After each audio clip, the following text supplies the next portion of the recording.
جمال الوجود بذكر الإله وتصفو الحياة بنور هدى.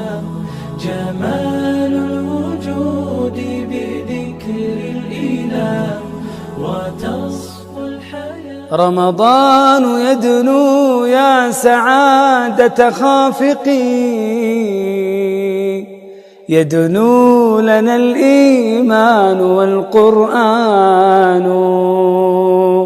برادران و خواهران گرامی، در این شب و روز همه ما و شما تیاری برای ماه دیده ایستاده ایم که بهترین ماه است، ماه شریف رمضان، ماهی که در آن قرآن نازل شده است، ماهی که یک شب او بهتر از 1000 شب است.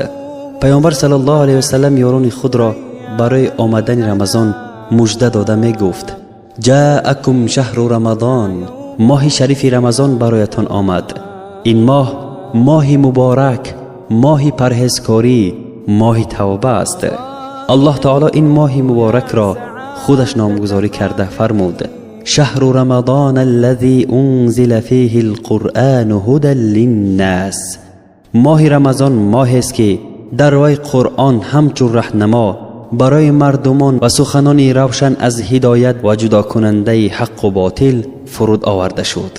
هر یک ما خودش را سوال میکند چگونه این ماه بزرگ را پیشواز گیرد؟ دوستان عزیز، اولین عملی که پیش از در آمدن رمضان باید انجام داد این توبه کردن است. توبه کردن از تمام گناهان. خداوند بخشاینده همه گناهان است. خداوند میفرماید: قل یا عبادی الذین اسرفوا علی انفسهم لا تقنطوا من رحمت الله ان الله یغفر الذنوب جمیعا انه هو الغفور الرحیم. بگو یعنی ای محمد، از طرف من ای بندگان من که بر خود از حد تجاوز بر جان خیش اسراف کردین از گناه کردن، از رحمت خدا ناامید مشوید. هر آینه خدا همه گناهان را یک جا می آمرزد، براستی که او همان آموزگاری مهربان است.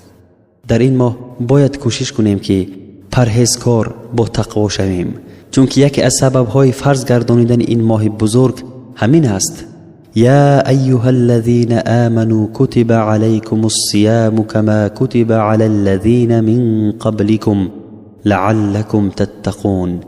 ای آن کسانی که ایمان آوردید، بر شما واجب شد روزه همچنان که بر کسانی که پیش از شما بودند تا پرهیزکار شوید.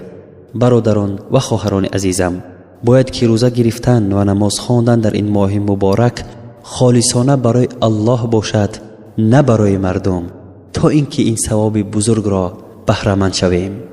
پیامبر صلی الله علیه و سلم فرمودند: من قام رمضان ایمانا و احتسابا غفر له ما تقدم من ذنبه. هر کس که رمضان را از روی ایمان و اخلاص روزه گیرد، گناهان گذشته‌اش آمرزیده می شوند. خداوند ما و شما را نصیب این ماه مبارک گرداند. این بود مختصراً درباره پیشواز گرفتن ماه رمضان. انشاءالله درس‌های آینده درباره فضیلت رمضان و احکام روزه صحبت خواهیم کرد و همچنین در این ماه مبارک برای خواهشمندانی که قرآن را میخواهند با تجوید تعلیم گیرند یا یگان سوال دینی داشته باشند می توانند با ما در تماس باشند. این رقم شماره ما. نام کانال ما در همه وسایل اینترنتی بخاری تاجیکستان تیوی. الله تبارک و تعالی عملهای ما و شما را خالص گرداند و با درگاهش قبول کند. اللهم اغفر لنا جدنا وهزلنا وخطأنا وعمدنا وكل ذلك عندنا.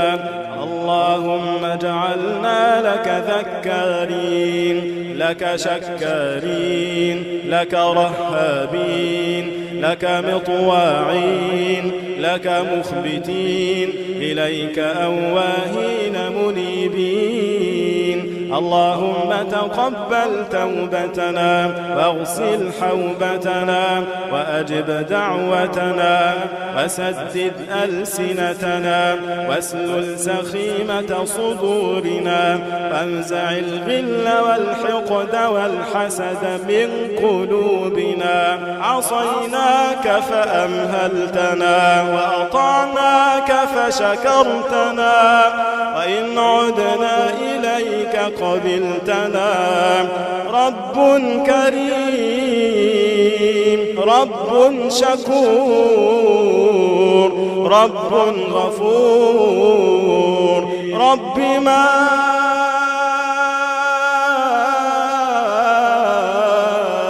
أحلمك رب ما أرحمك رب ما أرحمك رب ما أحلمك رب ما أعلمك رب ما رب ما أحلمك رب ما أرحمك. جمال الوجود بذكر الإله وتصف